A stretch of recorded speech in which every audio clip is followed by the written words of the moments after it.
En el nombre del Padre, y del Hijo, y del Espíritu Santo. Amén. Queridos hermanos y hermanas, paz y bien. Con el pasaje del Evangelio de hoy concluimos nuestro tiempo litúrgico ordinario. Nuevamente, como en los domingos precedentes, nos enfrentamos al anuncio de las realidades escatológicas, es decir, a aquellas cosas que vendrán luego de nuestra muerte y al final de la historia de la humanidad. Por eso, hoy, en estos versículos del Evangelio según San Mateo, contemplamos al Señor Jesús que nos presenta el anuncio del juicio final. Y lo hace presentándose a sí mismo como el Rey Mesías, que al final de los tiempos vendrá con gloria, acompañado de sus ángeles, para juzgar a su rebaño. Esta escena hace eco del pasaje de Ezequiel, el que escuchamos en la primera lectura de hoy domingo, cuando Dios anuncia que luego de reunir a los miembros dispersos de su rebaño, juzgará entre oveja y oveja, entre carnero y macho cabrío. De este modo, entonces, el texto del Evangelio de hoy nos orienta a conocer y reflexionar sobre aquello que sucederá, el juicio final, pero al mismo tiempo nos orienta a no buscar tanto en el futuro, sino más bien en el presente de nuestros días, las respuestas a este examen que llegaremos a tener. Es un texto del Evangelio que se vislumbra en el futuro, pero que se vive en el presente de nuestros días. En ese sentido, lo curioso de este juicio revelado por el evangelista San Mateo es su materia. Es decir, no se trata sobre los males o crímenes cometidos por la persona a lo largo de su vida, sino del bien realizado u omitido, la caridad vivida o negada para el prójimo necesitado.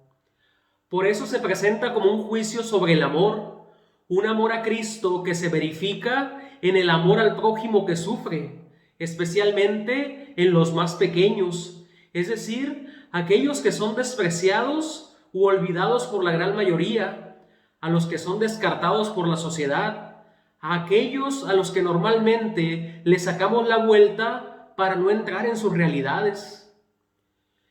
Es en este contexto que el juicio no vendrá sobre la cantidad de buenas obras que hagamos, sino sobre la calidad de cada una de ellas. Cuando el Señor Jesús dice, a uno solo de estos mis hermanos, a uno solo de estos, es la frase que realza la despreocupación de Dios por la cantidad, ya que no son una multitud de obras las que nos darán mayor retribución, sino la calidad de nuestros gestos, de nuestras obras, la calidad del amor en cada una de ellas, y sobre todo que las hagamos en nombre del Señor Jesús, será lo que nos colocará a la derecha o a la izquierda al momento del juicio final. Es posible entonces realizar muchas obras, pero con poco o nulo amor. Realizarlas con dobles intenciones o solo buscando aparecer para el aplauso y la foto. O simplemente, y aún más preocupante, solo para autogloriarnos como buenos servidores y justificar de que ayudamos a muchos. Pero de igual modo, es posible realizar pocas obras buenas, incluso en el día, pero con un amor suficiente para cambiar la propia existencia y la existencia de las demás personas a las cuales ayudamos. Obras que son realizadas en el silencio de un alma que contempla el sufrimiento y que se une a ese sufrimiento ajeno. Obras que son realizadas desde pequeños sacrificios que hacen al mundo mejor.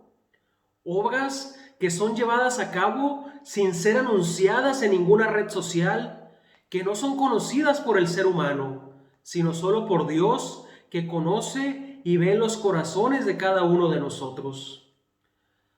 Por tanto, una pregunta que me viene al corazón es la siguiente: ¿y si este juicio ya se está llevando a cabo en el presente de nuestros días?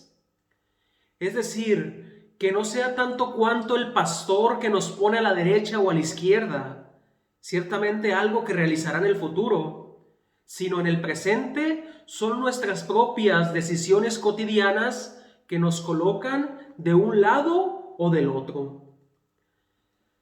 No debemos de olvidar entonces que las obras buenas que hacemos se realizan en un mismo acto de amor que abraza simultáneamente a Dios y al prójimo. De nuevo, nos ponemos de frente a la verdad de que no hay circunstancias especiales para amar a Dios y al prójimo.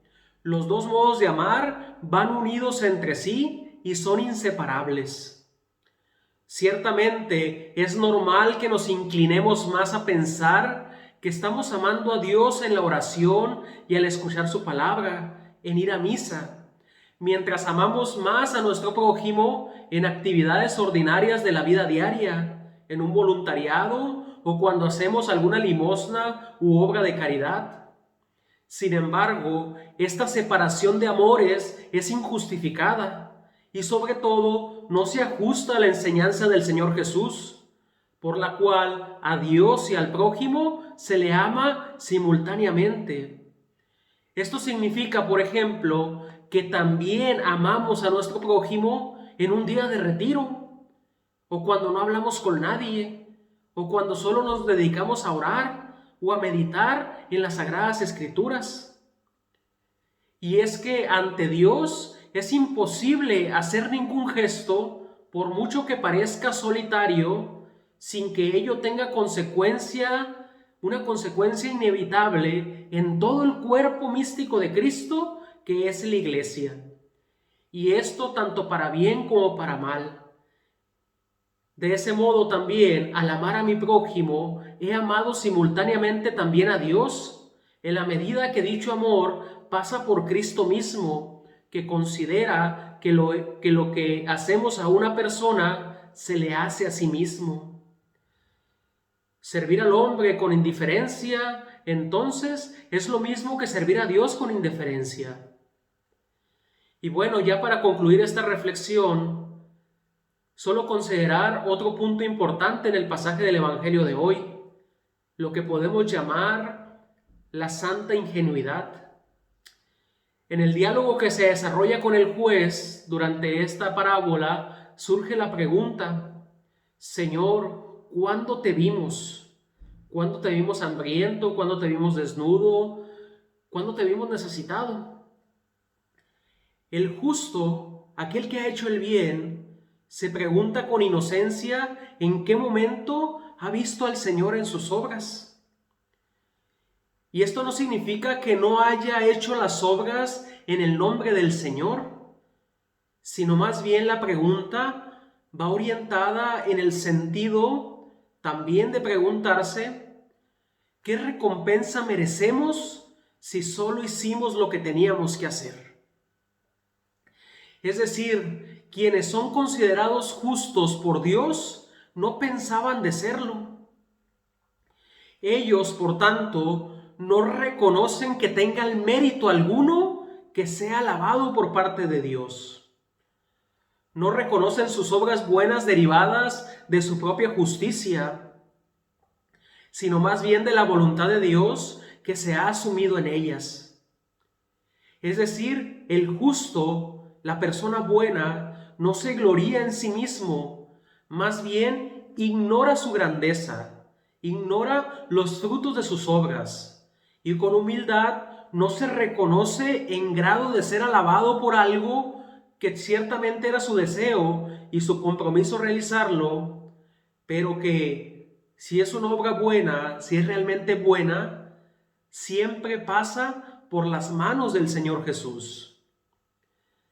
De aquí entonces que el amor humano es insuficiente e inadecuado, pero se vuelve válido y se valida a los ojos del Padre si se presenta por mediación del Señor Jesús. Al final de cuentas, el mensaje elemental de esta parábola tiene que ver con lo que celebramos hoy, la solemnidad de Cristo Rey, y significa propiamente que reina en la medida que toda nuestra vida se orienta a su reinado en nosotros. Es decir, cada obra que hacemos es debida a su propia regalidad que nos lleva hacia el bien supremo, hacia la santidad.